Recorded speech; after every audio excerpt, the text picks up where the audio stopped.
You are watching Cold Fusion TV. With a little bit of a simple kind of drama, rhyme defying, blind eyes open when the rhyme's smoking from the writing. Gentle giant shining armor bomb the track, soft fact that relation, then we put it on wax like that. Welcome to another Cold Fusion video. I'm going to start this video off with a quote. Henry Ford once said, "It is well enough that the people of the nation do not understand our banking and monetary system. For if they did, I believe there would be a revolution before tomorrow morning." I quote this because it encapsulates the fact that the contents of this video may be unsettling compared to the videos that I normally make. I still feel compelled to make this video because I've been exploring the financial world for the last 4 years, and it's definitely given me a more complete view of the world. I want to share some of what I've come across with you guys. I'm also going to do a video about cryptocurrencies like Bitcoin in the future, and to understand why Bitcoin and other cryptocurrencies may continue to rise, it's critical that you understand the contents of this video. I hope that you find this topic interesting and that it inspires you to do your own research afterwards. Now, with that said, let's begin.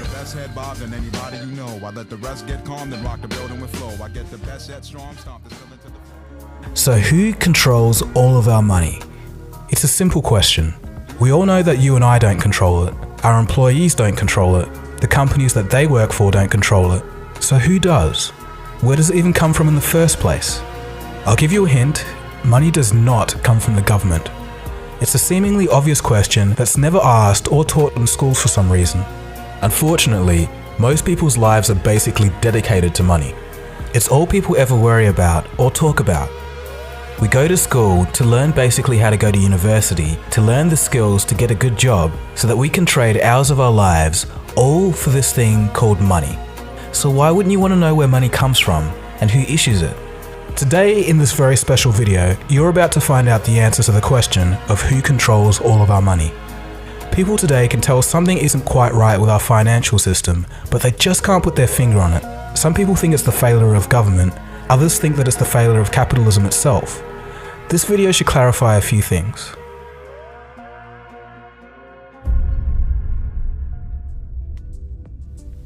The year is 1694. And England had just suffered through 50 years of war.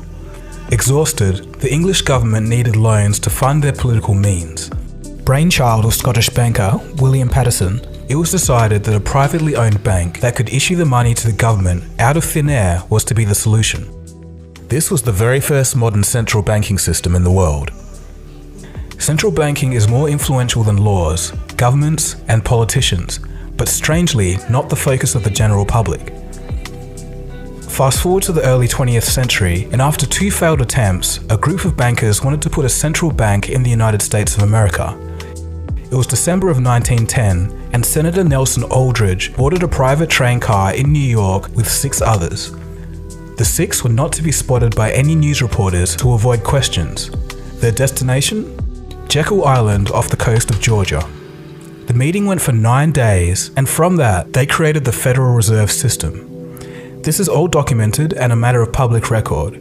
Some of them went on to write about the meetings in their personal biographies.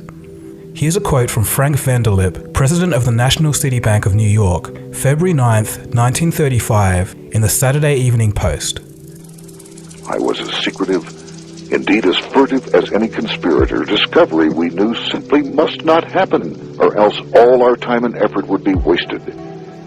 If it were to be exposed that our particular group had got together and written a banking bill, that bill would have no chance whatever of passage by Congress."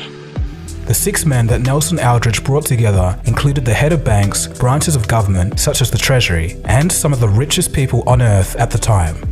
To give you an idea of how rich they were, in 1910, these 6 men represented a quarter of the world's worth. The bankers told the American public that the purpose of the system was to stabilize the economy and to stop the grip of the Wall Street banks over America. The problem was, the guys that wrote the bill were the very same people they said they'd stop. If they succeeded, it will give a small group of men the ability to create money from nothing and loan it to the American government with interest. So why was it done in secret? Because the American people didn't want a central bank. Back then, unlike today, people knew what central banks were and understood them very well. Everywhere a central bank went, there'll be wealth inequality, wild swings between economic booms and busts, and after each bust, those at the top of society mysteriously came out richer while everyone else got poorer.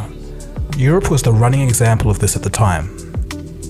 The Federal Reserve was originally drafted as the Aldrich Bill, but when it came into Congress, they recognized Senator Aldrich's name and smelt a rat. The bankers needed better cover.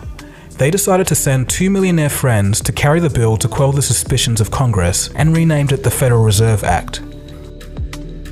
Next, in a textbook lesson of deceit, the bankers set out to fool the American people through disinformation. In the newspapers of the day, the bankers screamed and protested against the new Federal Reserve Bill. It would ruin the banks, they exclaimed. The average person read the protesting articles of the bankers and thought to themselves, if the bankers hate it, it must be good. And then they ended up unknowingly supporting a Trojan horse.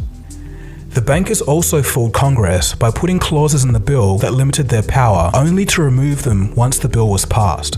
A double head fake of the public and Congress was all it took. The bill was passed on December 23, 1913, while most of Congress was out on holiday. And with that, a small group had complete monopoly over the issuing and creation of American money. Today, the Federal Reserve is the most powerful entity in the United States, and they're not ashamed to admit it either. Here's former Fed Chairman Alan Greenspan. What should be the proper relationship between a chairman of the Fed and a president of the United States? Well, first of all, the Federal Reserve is an independent agency, and that means basically that there is no other agency of government which can overrule actions that we take. What the relationships are don't frankly matter. In addition to this, it seems that the Fed can't even be touched by investigating parties.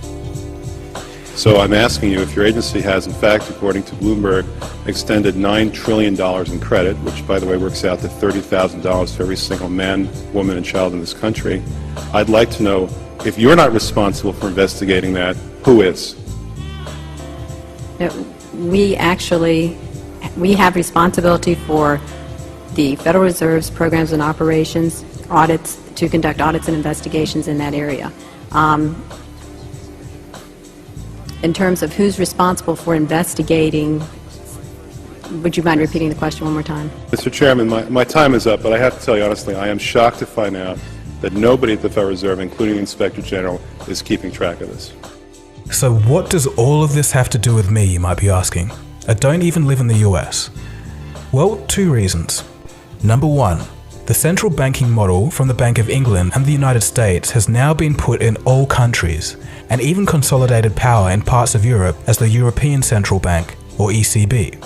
This unites separate countries under one economic policy. The only places in the world that don't have central banks are North Korea, Iran, and Cuba. In 2000, this list suspiciously included Afghanistan, Iraq, and Libya. And number 2, since the end of World War II, the US dollar has been the reserve currency of the world. This means that all central banks hold US dollars in their reserves. In other words, all other currencies are backed by the US dollar. This directly links your country to the Federal Reserve's monetary policy in America. More on this later. When the post-World War II monetary system, called the Bretton Woods system, was created, all US dollars were backed by and exchangeable for gold. A byproduct of this was that currencies used to be very stable in relation to each other. Before that, all the countries, the exchange rates were fixed, and year after year you could predict what prices were going to be. You could start a business elsewhere, know if you could calculate profits. Business was much easier before floating exchange rates. Unfortunately, in 1971, due to a falling US dollar, international capital flows into gold, and the funding of the Vietnam War, President Nixon took the US dollar off the gold standard. I have directed Secretary Connally to suspend temporarily the convertibility of the dollar into gold or other reserve assets. Now the dollar was floating and backed by nothing, and has been ever since. Okay, so let's think a little. If the US dollar is backed by nothing, but the world's reserves are backed by the US dollar, intrinsically, since 1971, doesn't this mean that all currencies are now backed by nothing tangible, only trust in the American government? Well, this is correct. Money backed by nothing is known as fiat currency. Fiat in Latin means let it be done. In other words, the government says it is money, so it is. A consequence to having money backed by nothing is that whenever the Federal Reserve creates money, it dilutes the currency supply of all other nations because their reserves are backed by the US dollar. All countries' reserves are worth less each time money is created. In the past few years, the Federal Reserve has printed trillions of dollars, and countries like Russia and China have noticed this. As a reaction to the money printing, these countries have been selling US dollar reserves and buying gold over the same period. But wait a second. Some of you clever thinkers out there may have asked yourself, if every currency on Earth is backed by nothing, how am I able to pay for things? Well, as it turns out, the whole economic system today is running because it's backed by faith. Faith that you can exchange your unit of currency for goods or services. In a way, part of that faith comes from the fact that not many people actually know where money comes from. We're about to find that out in this video.